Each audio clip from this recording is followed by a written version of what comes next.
Welcome back to OKR's Fast Introduction to OKRs. I'm Richard Russell.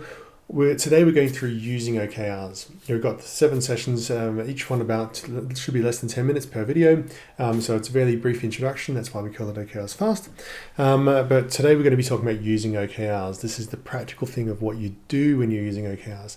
Now I talk about this before I get into what OKRs are and how to write them, because it's the actual using of OKRs where the power comes, where you get the results. And if you know what you're trying to do and what you're trying to do, which is the why, and you know how to do it, then you know what to write much better. How it makes much more sense when you get to the point of setting OKRs. So today we're going to be talking about 5 things: communicating, how to communicate OKRs and when to communicate them and how that works. The execution cycle, we talk about how that actually turns into action. How to use OKRs to align. How to use OKRs to focus, and how to use OKRs to have ambition and to really stretch, right? Which is a common thing that people really like to use OKRs for. So the first thing, talking about communication, I showed this slide in one of the earlier videos, which is about embedding OKRs in communications. And I'd have to say that the thing to think about with this is, in some ways, when you see this, there's a lot of things going on here. Like there's all these different places I'm suggesting that you use OKRs. Now, the critical thing to think about here is that the OKRs are the objectives and the key results that we're talking about are the things that are most important in your organization. They're the things that you want to get done.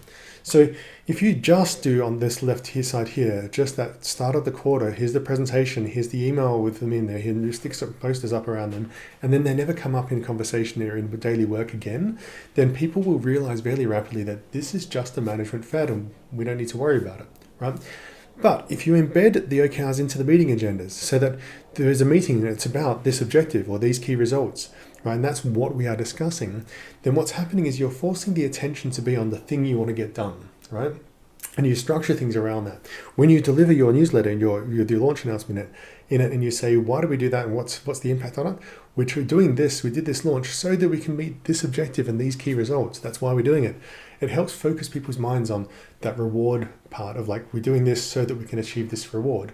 Now we want to understand what the rest of the objectives and key results are. And so what you find is that if people are spending their time discussing the objective and the key result while they're trying to figure out what their work is, right, then that helps focus that work. It creates that actual benefit, right? That's where the benefit happens.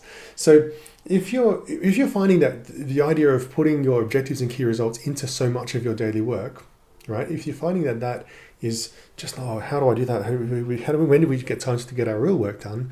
What that means is that your real work and your objectives are not the same. So you've got to figure out what is actually important. Do we write objectives about our real work? Objectives and key results about our real work, or do we change our real work to be the things that are actually important? Because if these are not the same, then something's wrong. Now, I did in an earlier video talk about business as usual. Business as usual and KPIs are a little bit different, but when this is really about the whole concept of change, when we're trying to change things, what kinds of changes are we trying to implement in our organization? And if you have meetings about the changes and so on, you might also have a meeting about business as usual, about operations, and that's focused on KPIs and a business review and that kind of thing, and that's a different kind of topic. But this is all about change. When you're focusing on things that you're trying to implement to make this quarter different to last quarter and then the following quarter different again, then this is what this is all about. And you want to make sure that you've got a clear set of messaging and that everyone's focused. So when I talk about the weekly execution cycle, what this is really about is this conversation about OKRs and the actual actions we're doing here. And I was just using this visual to represent this. And this, to be clear, is not a matter of the blue is the manager and the yellow, the pink, I guess, is the staff or the team. This is a conversation between people within your organization.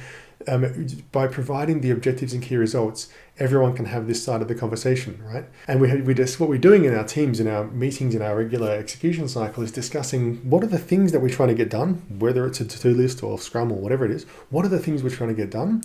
And how do they relate to our objectives and key results? How is this going to help us achieve those, right? And it's by having that conversation regularly that action happens, that this is what actually causes the result. So if you don't do this, then nothing will happen. You can have OKRs, and that's very nice, but nothing's going to change until you start doing this and you embed it into your execution. Now, the way to do this is with your weekly check-in. You have some sort of weekly check-in. Usually most teams will have a team meeting. Most products will have a weekly product meeting or a product review or whatever it is you're doing, maybe a business review.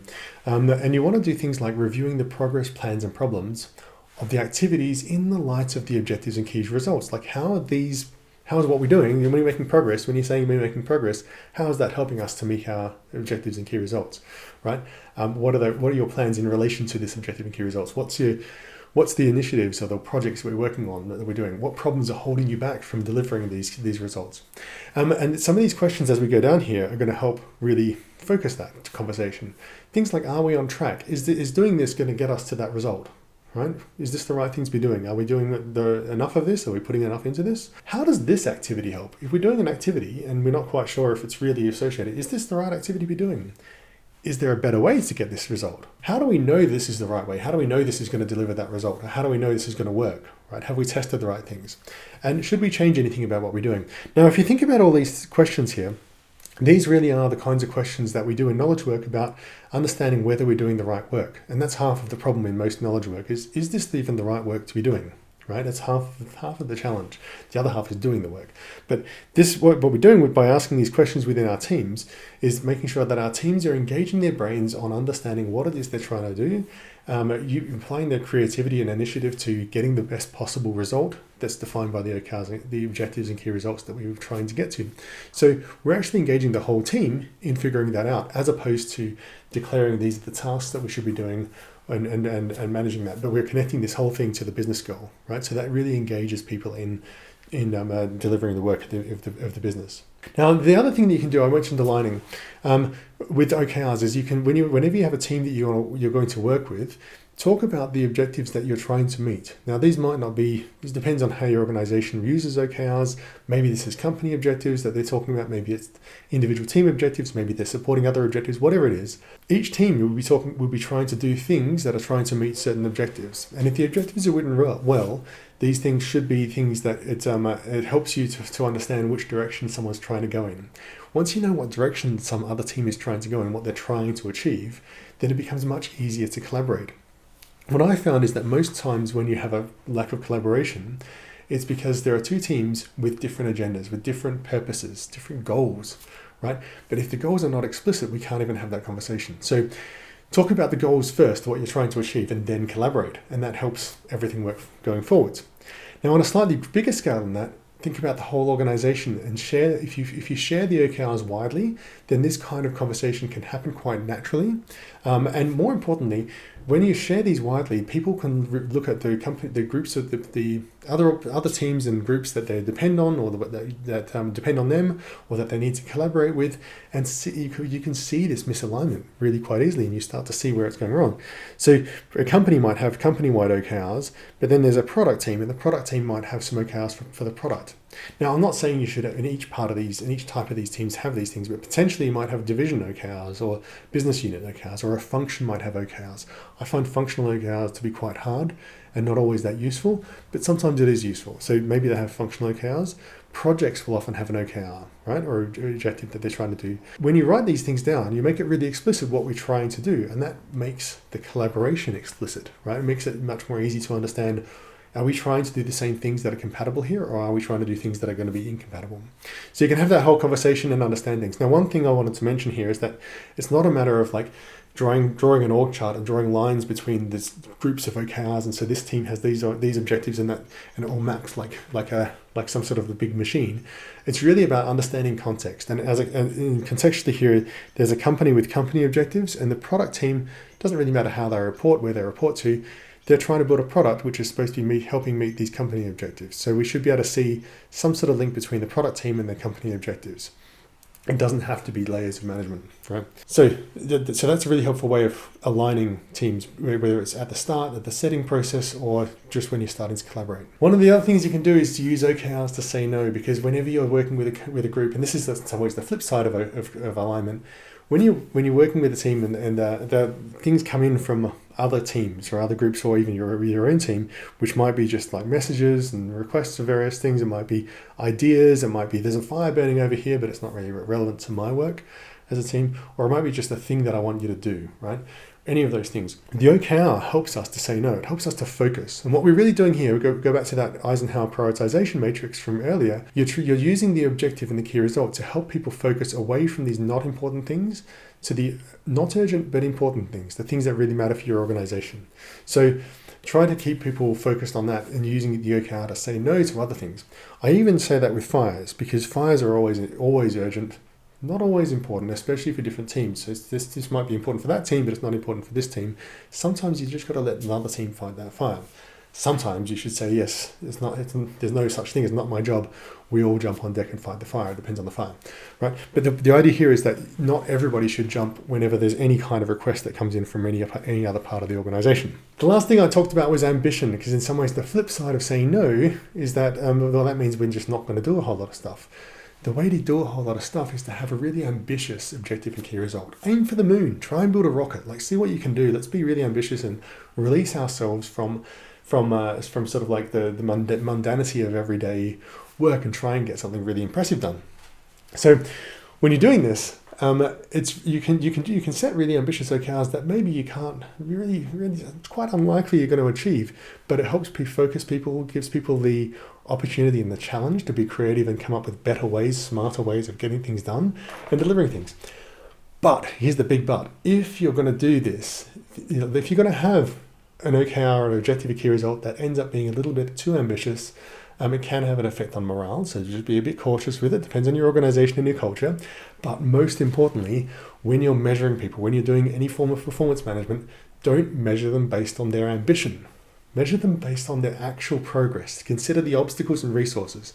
So maybe we said we want to go to the moon, we want to build a rocket, and then we get stuck into the quarter and we discover actually there's a giant mountain here in a cloud and we can't even see the moon and we don't have the material to build a rocket, but we build a plane, and the plane's actually really good and it gets us partway where we want to go. Now that, given the resources and the obstacles that the team encountered, may be an excellent result.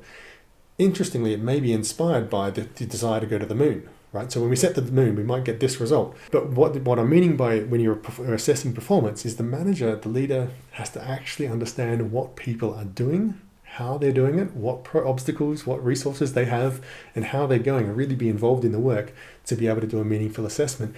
Don't make the mistake of saying we set this really ambitious OKR objective for our team or for our company, and we didn't meet it, therefore everyone fails on their performance review, right? Because that's just not a sensible thing to do. If we set this objective to be able to run a marathon, and I've never run before, I'm not a runner at all, but if I set myself an objective to run a marathon, and after the first quarter I successfully run 10 kilometers, and that's the furthest I've ever run, which it would be, that's still quite an achievement. I should realize that it's quite an achievement for me. I should maybe try and set some more realistic objectives. Maybe I should continue with my objective to run a marathon, and I'll slowly get there. But it's all about assessing actual performance based on obstacles and resources, as opposed to how ambitious you were. Because if you sort of say we said we'd go to the moon and we didn't, so therefore everyone's punished, we end up in a situation where people never have ambitious goals, and then you get lower performance. So that was a brief introduction to using OKRs. I want you to think about this one because there's a lot of meat in this session. It's really about communication, about executing, using them to align, using them to focus, and how to have ambition with OKRs. We haven't talked yet about what OKRs are or how the cycle works. The next session is on how the cycle works, and then we get into objectives and the key results and how they look and so on, which is probably the thing that people are most interested in. But I want you to understand how to use them first, because that really informs what we're doing with why we write them and the way we write them. Okay, thanks very much. I'll see you next time for OKR cycles.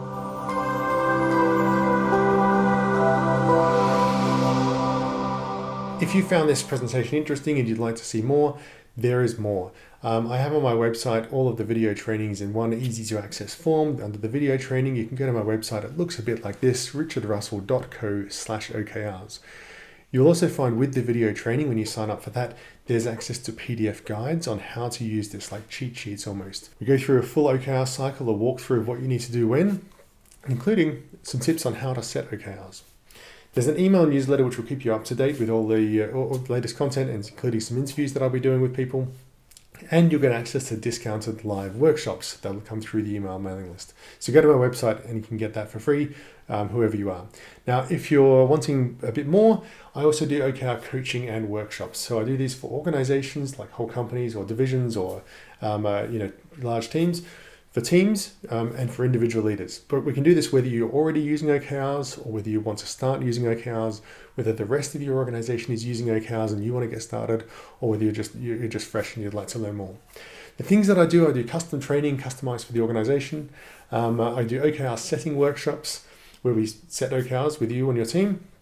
We do OKR retrospectives, which are super useful for anyone who's already using OKRs and wants to find ways to make them better. And I do direct coaching. I do coaching of leaders. Fundamentally, to me, OKRs are really about leadership, and so that's really fits really well together. So if you're one of these and you'd like to talk about having some work done in your organization, your team, or as an individual leader, please get in contact, richardrussell.co/OKRs. Now, if you're a larger organization and you'd like to do a full OKR implementation, I do OKRs implementation and consulting. I use a method that I call FAST, the OKR FAST. The idea is that there's minimal theory. So we don't have a lot more theory than what we've already had here, but we just do have fun, engaging, relevant workshops that are hands-on, all about your business. It's not about some case study or anything like that. It's about your business. And if necessary, we can set up a custom change program with reusable videos so that we're training on the way that OKRs work in your organization, not some sort of generic way of doing things. We can do train the trainers. Whatever we need to do, we'll do it focused on your goals, because I take the OKR engagements that I do very much like what I recommend my clients do, is focus on the outcome you're trying to get and then figure out what to do. So please get in contact with me, richardrussell.co/OKRs. You'll find me on LinkedIn as well. I look forward to hearing from you. Thanks very much.